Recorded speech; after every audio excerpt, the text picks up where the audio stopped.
KSR Evidence is a database of systematic reviews, some of which have been critically appraised using the robust risk of bias tool. And as information specialists, we've been involved in the development of the database, and it has given us the opportunity to conduct research in areas of systematic review work which are specific to us. So we've looked at two areas. Firstly, we consider searching to be the foundation of a systematic review. So we were interested in seeing what systematic reviews were doing incorrectly to be marked as high risk of bias in Domain 2, identification and selection of studies in the robust assessment. And secondly, part of our role in developing the database is to identify systematic reviews, and we were finding this harder than it would be, so we wanted to investigate why this was difficult. So from an initial data set of 33,524 critically appraised systematic reviews, we filtered to select critical appraisals which had been assessed as high risk of bias in Domain 2 and also had an overall assessment of a high risk of bias. We then further filtered to those critical appraisals which had been independently checked by a second reviewer. So we were confident that the robust assessment was accurate, and this gave us 312 critically appraised systematic reviews from which to analyze. So to clarify, Domain 2 is the identification and selection of studies, and it covers the methodology of a systematic review. And as information specialists, this is the part which we are specifically interested in. In addition to the Domain 2 areas, we also wanted to look more closely at language and date limits, searching limits, the number of databases searched, how were the methods reported, was supplementary searching done, and how was the search strategy reported. So I've used a pie chart, but as you can see, the slices of the pie are bigger than the circle, and this is because some of the systematic reviews had more than one thing which was inadequate. Our findings showed that despite the PRISMA stipulation that at least one search strategy be provided, 240 systematic reviews did not report a full search strategy. And as most journals are available electronically, word count is just no longer an excuse not to do this. And interestingly enough, 51 of these 240 systematic reviews that provided no search strategy also claim to be PRISMA compliant, and a stipulation of PRISMA is that one search strategy be provided. 178 systematic reviews reported their methods poorly, in a way that did not allow for a systematic review to be replicated. So, suites of databases, such as Web of Science and the Cochrane Library, were listed as one database. Database hosts, such as Ovid and Embase, were listed as a database. Google and Google Scholar were listed as databases. And Google's algorithms mean that it is not possible to replicate a Google search. And we agree with the CRD recommendation that individual websites that are searched be listed separately rather than Google or Google Scholar. Searching Google Scholar cannot be replicated, but searching a website can be. In two cases, we found the abstract listed completely different resources to the methods, so we were unsure which one was correct. In quite a few cases, no search date was listed. We would have accepted a month and a year, but a year only is not replicable. 166 had inappropriate search limits. So these were mostly language limits and unjustified date limits. We would have accepted a reason for applying a date limit. In the case of language limits, there is an ongoing debate about the impact of this, as more and more science is being published in English. But we take Cochrane's view that putting on an English language limit at the searching stage means you are unable to assess the impact a relevant foreign study may have on your final outcome, and that foreign language studies need to be considered on a case-by-case basis. Some searchers applied age filters, which we felt was inappropriate because they were database filters and were used to reduce results, and we felt that this meant relevant information may well have been missed. Some systematic reviews also limited searches to peer-reviewed journals only, to published material only, abstracts only, or full text accessibility only. 118 systematic reviews did not search a sufficient number of databases. There is no agreed standard as to what is an acceptable amount of databases to search, so we did carefully consider each systematic review, the topic, and the subject matter of the databases before saying that the number of databases searched was insufficient. We found that 50 of these 118 searched only one database. Finally, 80 systematic reviews did no supplementary searching. We would expect any systematic review to do both reference checking and grey literature searching for unpublished material. However, in these 80 cases, there was neither reference checking or grey literature searching. So, additional search strategy flaws. Out of the 312 systematic reviews, only 72 reported full search strategies. We decided to look at these more closely to see why the robust assessors had marked these as being unlikely to retrieve as many studies as possible. So of these 72 search strategies, 56 did not report enough synonyms.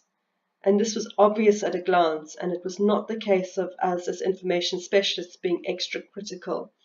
And you'll see from the example that I provide in the next slide. 33% used free text only, and although there can be a delay before articles are indexed, including thesaurus terms makes for a far more comprehensive search and avoids articles being missed, which may not include the relevant free text terms in the title or abstract, or which may have spelling errors. 29% of the reported strategies indicated that one strategy was used for all resources. Databases and web interfaces use different thesaurus terms and different operators for Boolean and truncation. Again, to be comprehensive, a strategy needs to be translated to maximize retrieval of the most relevant information. We also noticed some additional flaws but didn't measure these. We came across no variance for UK and US spellings, and no searching for plurals, and no searching for alternative forms of the same word.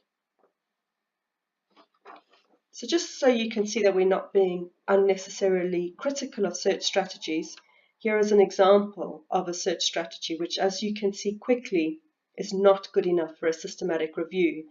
And we had many more similar examples, but this one covers everything that we picked up on. So the topic is on the influence of exercise on pediatric bone, and the search was undertaken in Medline. So straight away you can see that there are no mesh terms, and yet there are a range of relevant terms. The plural of bones isn't looked for. There are no additional terms used to cover the concept of pediatrics. Only exercise and physical activity are looked for, and yet without spending too much time, although clearly more than the person who did the strategy did, we found some additional terms which could have been added. And finally, the spelling of pediatrics is using only American spelling, which means all publications using British spelling will not be found in this search. So now on to the second area where we have been conducting research. Part of our role in the development of the database is to identify systematic reviews for inclusion, and you would think that this would be straightforward, as both PRISMA and Quorum guidelines state that systematic reviews and meta-analyses should be identified in the title. However, we have found this not always to be the case, and so we were interested in finding out what proportion of systematic reviews and meta-analyses were adhering to these guidelines, and if they weren't following these guidelines, how else was it possible to identify them? So to do this, we ran a sensitive search strategy in 8 databases, and from these results we identified systematic reviews and meta-analyses. We then further analyzed this set to see how the systematic reviews and meta-analyses had been described by their authors. So our findings showed that 8% did not have systematic review or meta-analysis in the title. 5% of all identified reviews are Cochrane reviews, and as such have Cochrane review in the title, but do not say systematic review. 9% had no methods in the title. 8% had other review terms in the title, such as narrative review or pooled data. And finally, 0.3%, which as a percentage may sound small, but remember these won't be found in a search for systematic reviews, had systemic review in the title. Of the reviews which didn't have systematic review or meta-analysis in the title, 45% of these also did not have this in the abstract. So this meant we had to use other means of identifying systematic reviews or meta-analysis, such as how they described their methods in the abstract. Did they mention inclusion or exclusion criteria? Did they say literature searches? Did they say to reviewers? Or we looked for other methodological terms used in the title, such as critical review or structured review. In addition, we found that of the studies which claimed to be PRISMA compliant, 13% of these didn't have systematic review or meta-analysis in the title. So as in the case previously, where search strategies weren't provided, saying PRISMA compliant does not necessarily mean PRISMA compliant. So some simple tips just to improve the quality of systematic reviews. For systematic reviews to be transparent and reproducible, the searching needs to be thorough and it needs to be clearly reported. For reporting to be clear, indicate the databases searched, the database host, the date coverage of the databases, and the date the searches were undertaken. If you are using date limits, explain why. We would say don't use language or age filters, as there is too great a risk of losing relevant information. However, if resources and time are limited and you do have to restrict to published literature only, one database only, full text accessibility only, etc., then perhaps consider calling your research something else, such as a scoping review or a rapid review. And there is no shame in this, but it would be more honest. Doing a research for a systematic review takes time, and it should be given time. Some people may be making clinical decisions based on a study claiming to be a systematic review, so it really is important for searching to be thorough and comprehensive. And then finally, once all the hard work of a good systematic review is completed, put systematic review in the title. It is such a waste that after all the hard work, a study can't be found simply because it fails to put systematic review in the title or it is misspelt.